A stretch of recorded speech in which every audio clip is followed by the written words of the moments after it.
serves as an analyst for our original Prep Football Report Friday nights on WGSO 990 AM and on stations all over Louisiana. Covers the Saints, Tulane, and Prep Football for SportsNola.com as well. Please welcome Coach Rick Gaille. Rick?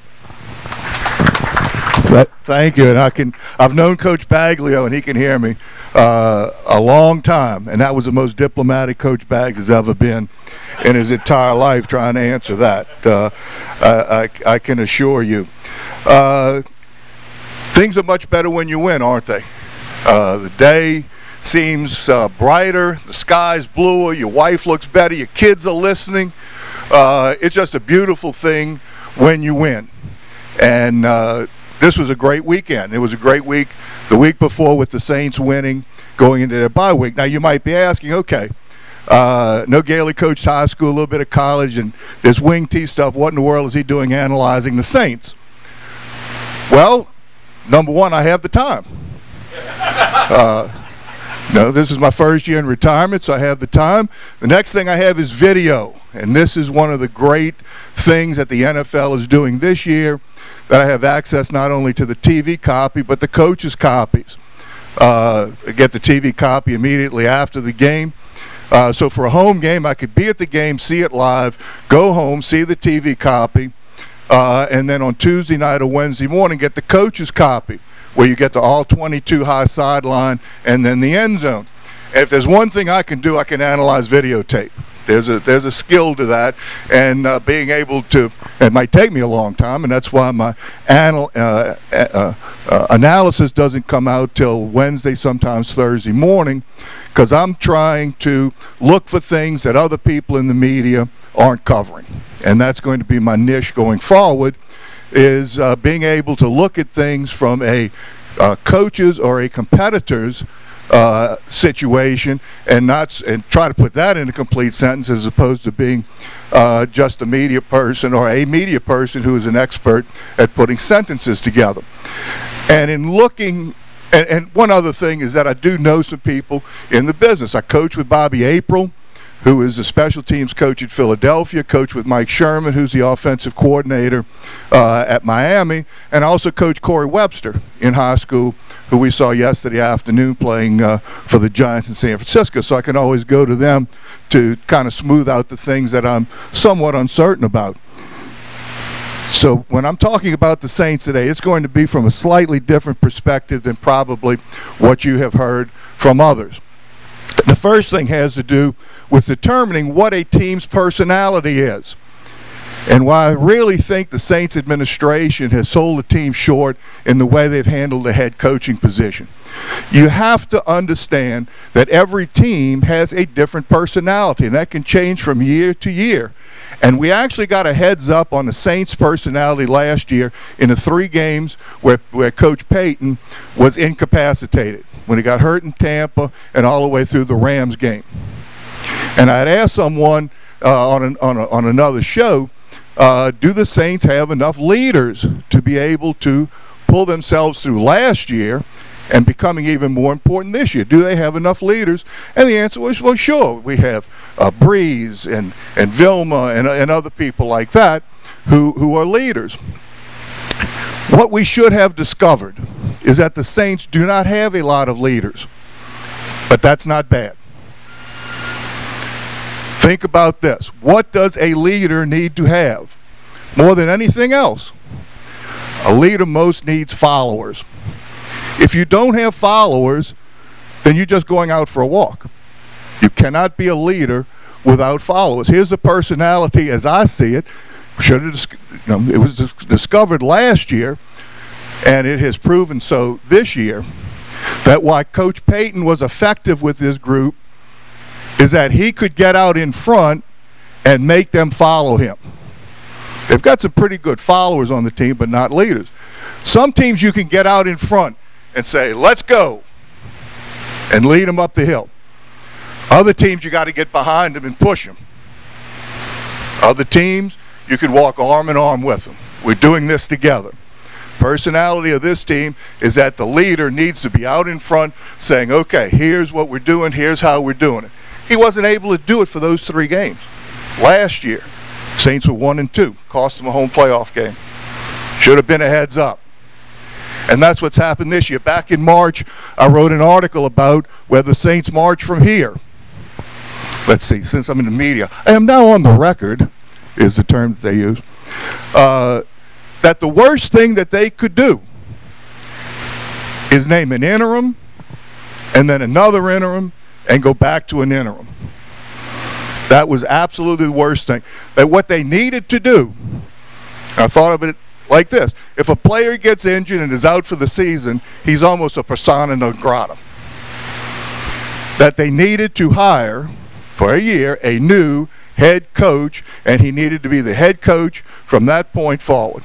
If you look at the Saints media, Sean Payton is still listed as the head coach. The other two coaches are not even listed in their material as interims. And here's why I think that that is important. First, the personality of the team. They can't just take the blueprint and say we're going to follow the same old blueprint and that's why we're successful.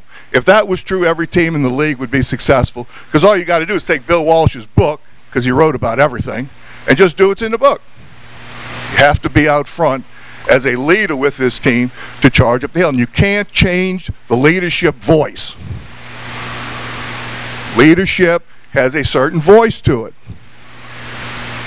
And if you change the voice, then there's a bit of indecision about whether we're leading that person or not, whether we're going to follow that person or not. And so I think, I'm convinced that what the Saints have done, instead of just hiring, even if they had to hire somebody from the outside for a year, because you didn't necessarily want to change the whole coaching staff, but I was really convinced from the beginning that going interim to second interim, back to interim, was the mistake, that person needed to come in and be the head coach.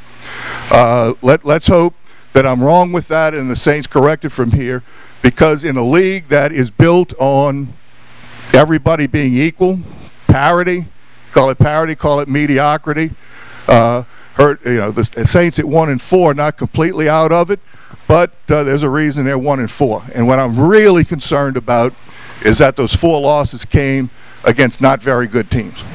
That was a part of the schedule, these first 5 games, where the Saints really could have made some progress. So, but at least we're talking about it after a win. It was not the best, perhaps, that they had an open date after a win, but it's a lot better than having an open date after you lose. At least we have a chance to enjoy it, and they have plenty of stuff to be able to work on. Where they miss Sean Payton the most is in pass protection.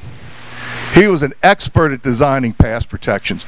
And the first thing you learn as a coach, learned this when I worked with Coach Gibson and also in Wally World, the 2 years I was with him at Tulane, is that pass protection is critical in the passing game. More important than anybody can design routes and patterns and all that stuff.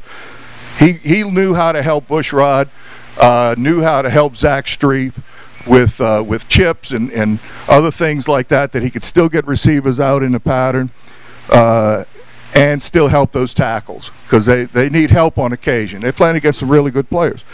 Last week I did do a tally on the number of times Sean Payton was on TV. We were asked that on Saturday morning. How many times do you think Sean Payton's going to be on TV? And we figured it would be about 4 a quarter, and it worked out to 16.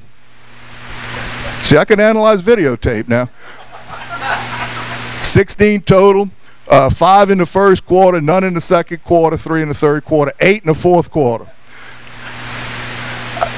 Personnel-wise, quickly, have some doubts about Mark Ingram and his vision. He runs into his own blockers too many times, and he missed made a huge pass protection error last week. When he recovered the fumble, it bounced. That's because he didn't even see the guy that he was responsible for from the secondary. Darren Sproles doesn't miss anything. That's the toughest sucker on the planet. When he blocks you, you're stoned. It's remarkable how tough he is. I'm disappointed in Will Smith. Will Smith was one of those that when he got his reprieve should have stepped up and been a leader. And it's not just me that thinks he's been unproductive. In fact, Charlie Casserly, who's with the NFL Network, was with the Houston Texans, just flat out said the Saints will not miss him if he has to serve his suspension. And I agree with him. Saints secondary right now is limiting what Spagnuolo can do. One of the great things about the San Diego game was that it was a lesson in nickel and dime defenses on both sides. We saw almost every conceivable front and coverage and nickel blitzes, dime blitzes, all of that stuff. It was a clinic in nickel and dime defenses. But what's happening right now with the Saints is that they are horrible, not just they're bad in zone, but they're horrible in man coverage. The quarterback rating against pressure defenses is almost perfection. It is way, way up there. And if you look at the big plays by San Diego, especially last week, was against man coverage, but there was a one bust before the half that allowed Meacham to score a touchdown. So the secondary right now is really limiting what Spagnuolo can do. Now, it's something that can get worked out, and I'm hoping that this week that they're able to get that done. One other thing out of the 4 pages, as usual, I got 4 pages in a one-page assignment. I'm amazed at how bad a team the Saints are at running draw plays. They are excellent at running screens when Pierre Thomas is the screen catcher. But draw plays, you would think in a passing team like the Saints are, that they should be very good in the draw game, and for some reason they're not very good. Once again, the biggest thing in coaching, find out what you can do a lot of that. Hopefully you can do something well. Find out what that is, and do a heck of a lot of that. Don't do stuff you're not good at. So I appreciate being here. I appreciate Ken Asher. I'll be here a lot more often. When you get old, you got to find time to see all your physicians. And Ken has kept me busy enough Thursday through Sunday that Monday is my doctor's day. I know at Metairie Country Club, I think it's Wednesday afternoon or Thursday. But mine is Monday. But I'm loving what I'm doing and appreciating the heck out of it. I think there's a niche out there for me in the football media business, and enjoy working with the Squints. They're a kick as well, and I'm learning tons from them every day. So I appreciate them. Any questions? Yeah. Now that the Saints coming off the bye week, they should be able to beat Tampa, I think. But do you think that Joe Vitt is that leader that they're going to be looking for when he comes back after the Tampa game? And also, there's reports out that Vilma's going to be playing this week. So do you really think he's going to be an impact on the team? I don't know. First, with Vilma, I don't know if he could play better than Curtis Lofton. He has been playing quite well. Now, if they can get both of them on the field at the same time, because the Saints' outside linebackers are great backups. If they could find a scheme to get Roman Harper as an outside linebacker, you know, this might not be a bad linebacker combination with Lofton, Vilma, and Harper, because Harper's not a very good safety. He's a pretty darn good outside backer. And if they want to run the ball at him, run. Go ahead. We'll try to slow you down some way there. We'll find out if Coach Vitt is going to be of help there. He's more of the take charge, get out in front, and I'm hoping it's more than a short-term effect. There's something in human performance called the Hawthorne effect, and it was a study that was done that if you change a circumstance, productivity is going to go up.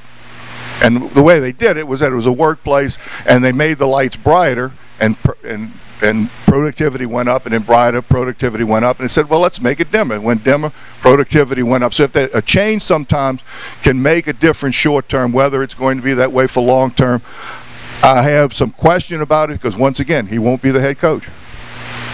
They go in the practice facility, who do they see? Who's still listed as the head coach? So it'll be interesting to see how that works. Comment on the Saints run game, and how much do we really miss Nix? I think it is more commitment to doing it consistently rather than Nix, because Grubbs is a pretty good player.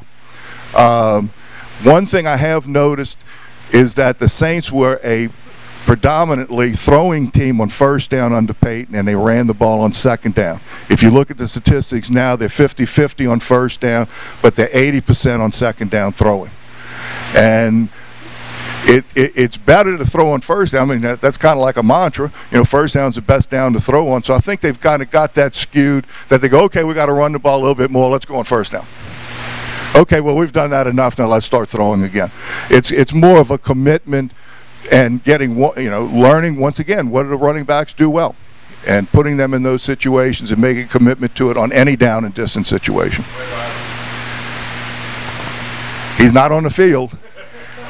And he's easily their best downhill and short yardage runner. He was described to me, and accurately so, as a violent runner downhill. Now, his ball carrying skills are bad, but the profession should be able to work it, because that's a whole nother lecture. Now, I could spend a half hour on ball security and how you're supposed to carry the ball. But, you know, yes, I guess, you know, where was this Hill kid before for Saturday night? I didn't even know he was on the team. But yeah, he could be of a help. Yes, we know where he is, but get him. There's some situations he needs to be in there on. No. Okay, I'm getting my cue. It's good being here, and I'll be here some more on Monday. Thank you.